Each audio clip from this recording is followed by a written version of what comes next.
L'OTAN. C'est l'organisation on va dire, des territoires de l'Atlantique Nord en fait. Ouais. Voilà. Donc, l'organisation transatlantique. L'organisation du traité de l'Atlantique Nord. L'OTAN, le traité Atlantique Nord. Alors, l'organisation du traité de l'Atlantique Nord. North Atlantic Treaty Organization.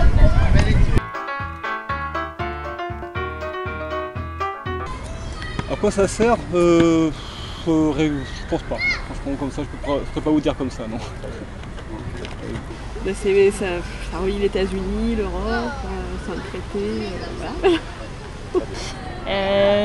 C'est une organisation internationale dont font partie un certain nombre de pays dans le monde. Il y a une vocation militaire, j'aurais dit, mais pour qu'il y ait la paix dans le monde plutôt. Je connais plus, je me rappelle plus, mais c'est l'organisme qui régit un petit peu tout ce qui défend les différents pays d'Europe, c'est ça, au niveau militaire.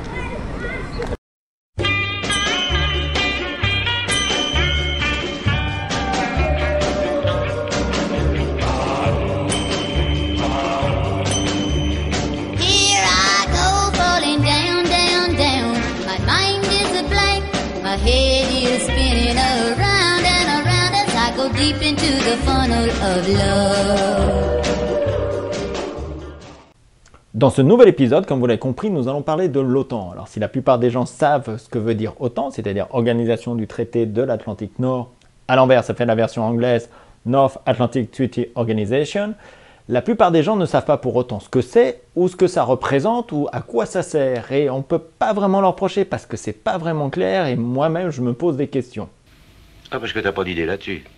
Disons que si le rôle de l'OTAN était clair au début de sa création, il faut admettre qu'à partir du début du XXIe siècle, cela devient beaucoup plus flou, voire de nos jours complètement abstrait. Alors comme toujours, pour bien comprendre, il faut remonter dans le temps.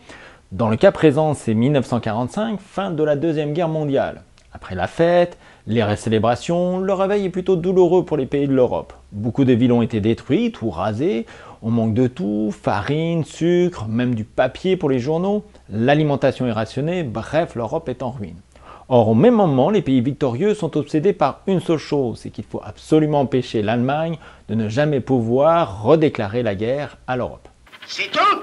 Au début, c'est juste ça qui préoccupe la France et l'Angleterre. Pour eux, la solution est simple, il suffit d'empêcher que l'Allemagne puisse se réarmer, et surtout que leur pays soit puissamment armé.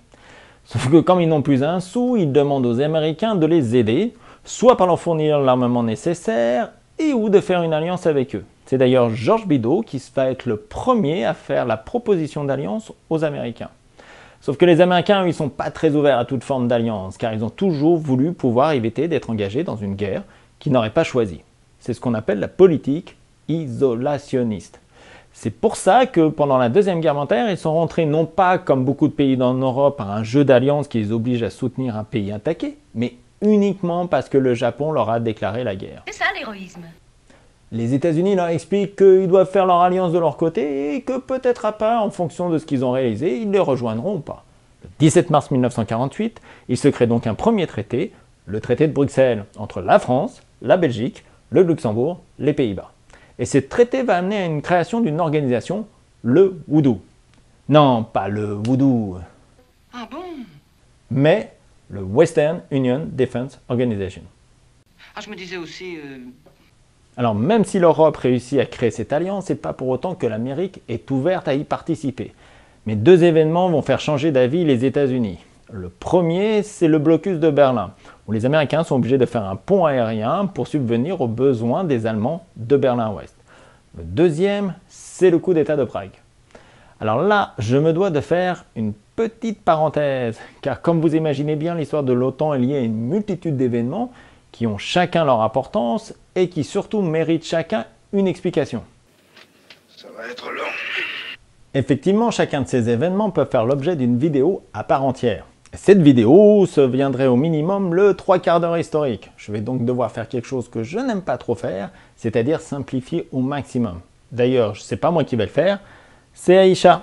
Reprenons donc au coup d'État de Prague. À la fin de la Deuxième Guerre mondiale, les armées russes et américaines sont présentes dans les pays d'Europe qu'ils ont libérés. Le principe est que les armées restent jusqu'à ce que des élections libres soient faites et qu'un nouveau gouvernement soit mis en place. Sauf que les armées russes décident de rester. En Tchécoslovaquie, le peuple ne choisit pas un gouvernement communiste. En 1947, Staline fait pression et les communistes procèdent à des arrestations. Sous cette même pression, le président Beneš demande à Gotwell de former un nouveau gouvernement et finalement des élections avec une liste unique, donc communiste, ont eu lieu. Même si l'égalité semble être sauvée, dans les faits, c'est un coup d'État. Oui, mais on s'en fout. Donc après ça, les États-Unis vont comprendre que l'URSS veut continuer d'agrandir son territoire ou sa zone d'influence. Et par conséquent, ils vont réaliser que l'Europe est menacée. Ils vont donc être rapidement d'accord pour signer une alliance avec les pays de l'Europe de l'Ouest. Et donc le 4 avril 1949, à Washington, est signé le fameux traité de l'Atlantique Nord par 12 pays. Les États-Unis, le Canada, le Danemark, la France, l'Islande, l'Italie, le Luxembourg, la Norvège, le Pays-Bas, le Portugal et le Royaume-Uni. Eh ben, ça ferait un bon commencement.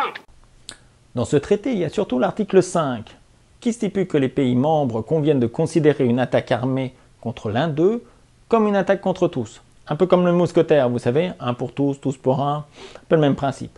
C'est cet article qui va faire couler beaucoup d'encre, car pour beaucoup de personnes, d'après cet article, tous les pays membres de l'Alliance peuvent être en guerre, sans vraiment le vouloir, à partir du moment qu'un seul le soit. Même si ce n'est pas tout à fait exact. En tout cas, à l'époque, le message est surtout à la destination des Russes, pour qu'ils n'envisagent pas d'envahir les pays de l'Europe de l'Ouest. Mais pour l'instant, c'est juste un traité, on ne parle pas encore d'organisation. Mais un autre événement va accélérer tout ça, c'est la guerre de Corée. À la fin de la Deuxième Guerre mondiale, la Corée est séparée en deux.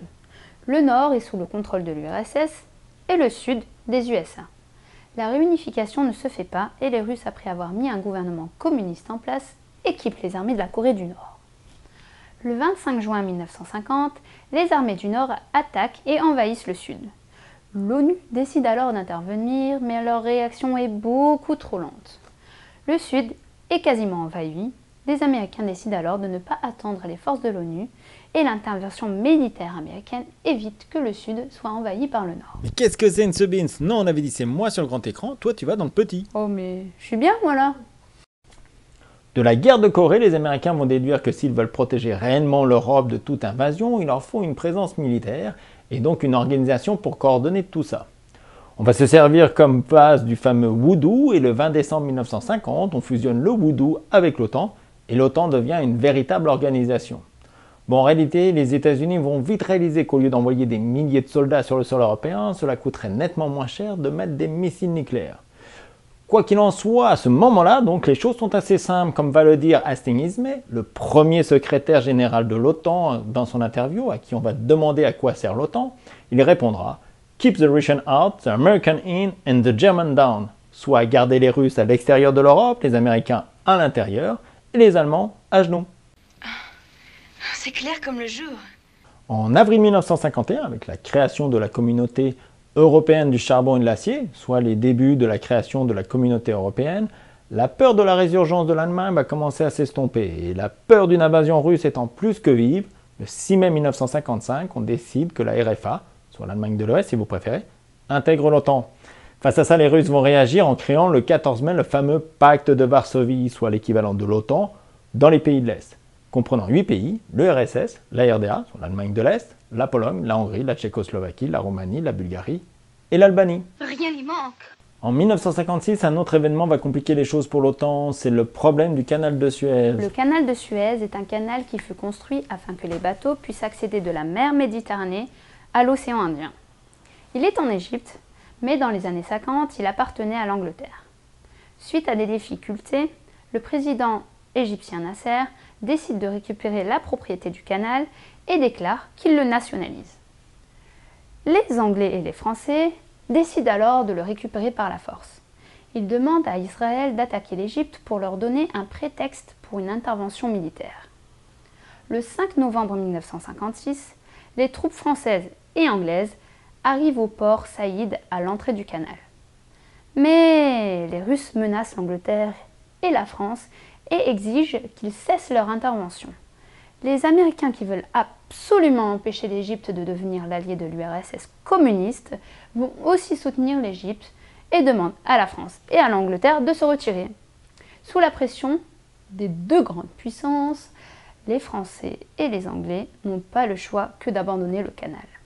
Et c'est ainsi qu'il devient officiellement égyptien. Merci. De cette triste affaire va ressortir deux réactions opposées. Pour les Anglais, ils en concluront qu'il ne faudra jamais plus intervenir sans consulter les Américains au préalable, alors que pour les Français, ils estimeront que les Américains en réalité ne sont pas toujours là pour les soutenir et que par conséquent on ne peut pas compter sur eux à 100% pour la défense de la France. Le général de Gaulle, qui sera au pouvoir 3 ans après, va se servir de cet argument pour commencer à envisager de retirer la France de l'OTAN. En réalité, lui, son principal souci, c'est que la France puisse avoir une belle grosse bombe atomique. Parce qu'ils la veulent tous, la grosse bombe. Et oui, car pour lui, il ne suffit pas d'avoir des missiles nucléaires pointés vers les Russes, il faut encore que lui et lui seul ait le pouvoir de décision de les déclencher. Le 10 mars 1966, la France se retire donc des structures du commandement militaire intégré de l'Alliance. Mais contrairement à ce qu'on pouvait penser à l'époque, cela ne va pas vraiment déstabiliser pour autant l'OTAN. Ou l'OTAN pour autant? Pour l'OTAN, autant n'emporte le vent. Vous m'amusez. En 1979, l'OTAN aura à nouveau des difficultés avec la décision d'installer des fusées Pershing 2 en Europe de l'Ouest, ce qui va déclencher un mouvement sans précédent de manifestations pacifistes. Curieusement, c'est un Français qui va venir à la rescousse de l'OTAN, ce qui sera d'autant plus curieux que ce Français est un socialiste, c'est le président François Mitterrand, qui déclara « les pacifistes sont à l'ouest et les missiles sont à l'est ». Pauvre Jean Jaurès, il a dû se retourner dans sa tombe, un socialiste qui est contre les pacifistes.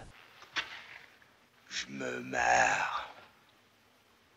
En réalité, l'OTAN n'aura jamais vraiment été en réelle difficulté, car l'ensemble des intéressés étaient plutôt satisfaits à cette époque de cette situation d'équilibre des forces entre l'Est et l'Ouest, et même de la séparation de l'Allemagne. Comme l'a dit l'écrivain François Mauriac, « J'aime tellement l'Allemagne que je préfère qu'il y en ait deux ».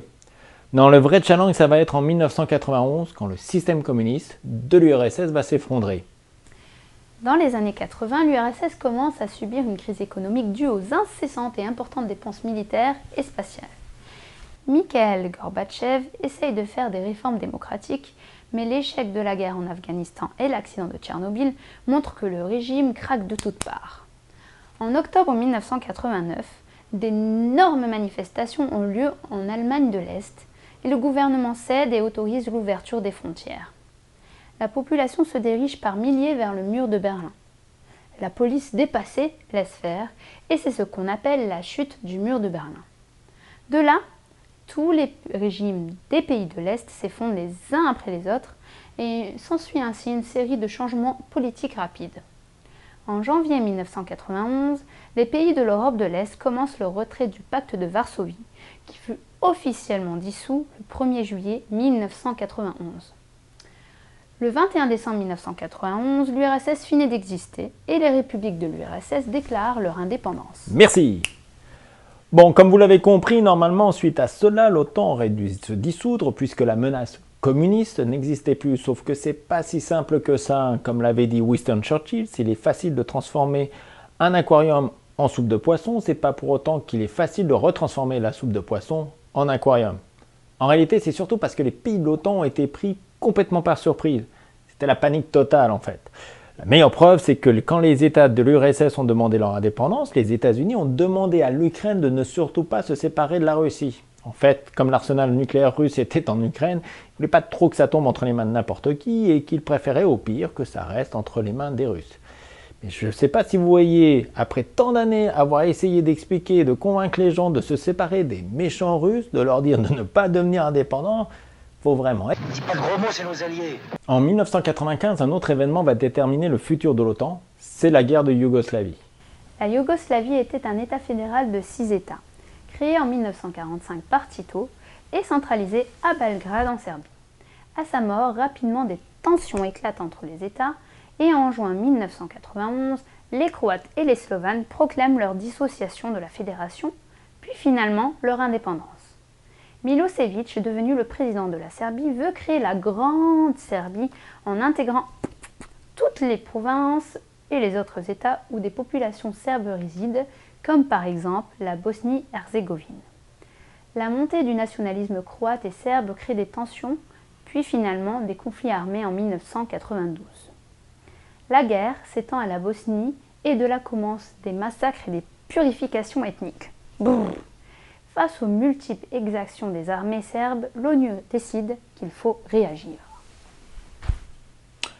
Face aux difficultés, l'ONU va donc donner le mandat à l'OTAN d'intervenir en ex-Yougoslavie. Et le 28 février 1994, les forces militaires de l'OTAN vont tirer et abattre 4 avions. Ce sera le baptême de feu de l'OTAN. À partir de ce moment-là, l'OTAN n'est plus une force défensive, mais offensive. Et de là, plus question de dissolution, mais au contraire d'expansion. Le 12 mars 1999, la République tchèque, la Hongrie, la Pologne rejoignent l'OTAN. Et le 24 mars 1999, l'OTAN va même intervenir en Kosovo, cette fois-ci sans l'accord de l'ONU, et attaquer les forces serbes pour faire plier le président Milosevic par la force. C'est universel comme langue, le fusil. Un autre événement va enfoncer le clou dans cette nouvelle stratégie et orientation, ce sont les fameux attentats du 11 septembre 2001. Et le 11 septembre 2001... Non mais c'est bon, tout le monde sait ce que c'est les attentats du 11 septembre, merci. Ok. Bref, dès le 12 septembre, l'OTAN décide de mettre en œuvre pour la première fois le fameux article 5, et par la suite va participer aux opérations en Afghanistan avec une présence allant jusqu'à 140 000 soldats. Mais surtout, l'OTAN va avoir ses premières grosses pertes avec 3400 soldats morts sur le sol afghan. Ah oui. L'OTAN va continuer de s'étendre et le 29 mars 2004, la Bulgarie, l'Estonie, la Lettonie, la Lituanie, la Roumanie, la Slovéquie et la Slovénie deviennent officiellement membres de l'OTAN. En 2007, c'est la France qui décide de réintégrer l'Alliance et aujourd'hui, c'est 28 pays qui sont membres de l'OTAN. Et l'Alliance est même prête encore à recevoir d'autres candidatures. Alors en plus, cette organisation a signé une multitude d'accords, donc des accords avec la Russie, avec le Japon, avec la Nouvelle-Zélande. Allô, la Nouvelle-Zélande, c'est à l'autre bout de la planète. Bon, personnellement, j'ai pas trop d'idées sur l'intérêt de la chose. Moi non plus. Alors si vous aimez les acronymes, vous allez être servi NRF, SOF, IR, DRCC, NSO, WNDC, SEO, SET, NSPA, KFOR, IFOR, etc., etc. Alors pour exemple, KFOR c'est pour Kosovo Forces, donc l'armée de l'OTAN intervenant au Kosovo. WNDC c'est pour Weapon of Mass Destruction Center, une organisation au sein de l'OTAN dédiée aux armes de destruction massive. Bref, il y a une multitude de services, de structures, d'organisations émanant de l'OTAN. Sans parler qu'il y a en plus des réunions ministérielles, des sommets, alors qu'il y a du monde présent quotidiennement au sein de la structure. Et surtout, l'OTAN est intervenue, comme vous le savez, en Afghanistan et en ex-Yougoslavie, mais aussi en Libye, au Golfe d'Aden, en Somalie, donc pas mal d'endroits dans le monde. Il n'est donc pas étonnant que les gens aient du mal à cerner et comprendre cette organisation. Évidemment, évidemment.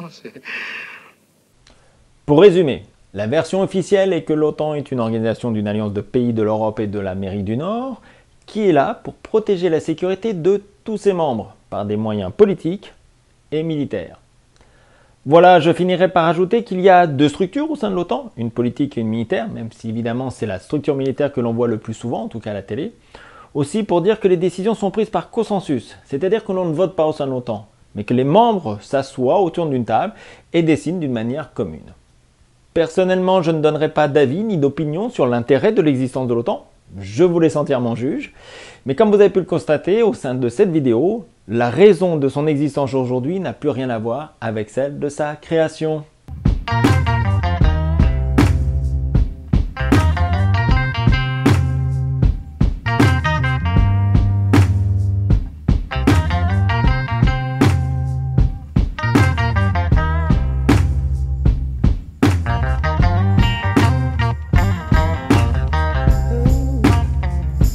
Voilà, cet épisode est maintenant terminé. Comme toujours, si vous avez aimé, partagez avec votre famille, partagez avec vos amis, partagez sur les réseaux sociaux, enfin, partagez autant que vous pouvez, car le but de cette chaîne, c'est quand même que les gens puissent acquérir des connaissances historiques.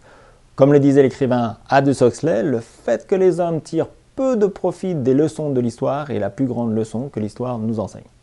Enfin, si vous vous posez la question de savoir c'est quoi ce logo, c'est tout simplement pour les gens qui souhaitent soutenir la chaîne, pour entre autres acquérir du matériel. Vous cliquez là, vous aurez toutes les informations que vous le désirez. Si vous avez des questions sur la vidéo, n'hésitez pas à les mettre dans les commentaires, je vous promets que je vous répondrai. Vous pouvez aussi tout simplement mettre un pouce comme ça si vous aimez ou un pouce comme ça si vous n'aimez pas, ça marche aussi. Et enfin, n'hésitez surtout pas à vous abonner, ça vous permettra d'avoir accès à toutes les vidéos et surtout de savoir quand est-ce que la prochaine vidéo sera en ligne. Je remercie d'ailleurs tous ceux qui sont déjà abonnés, merci de votre fidélité. Voilà, à la suite, à un prochain épisode. Kenavo.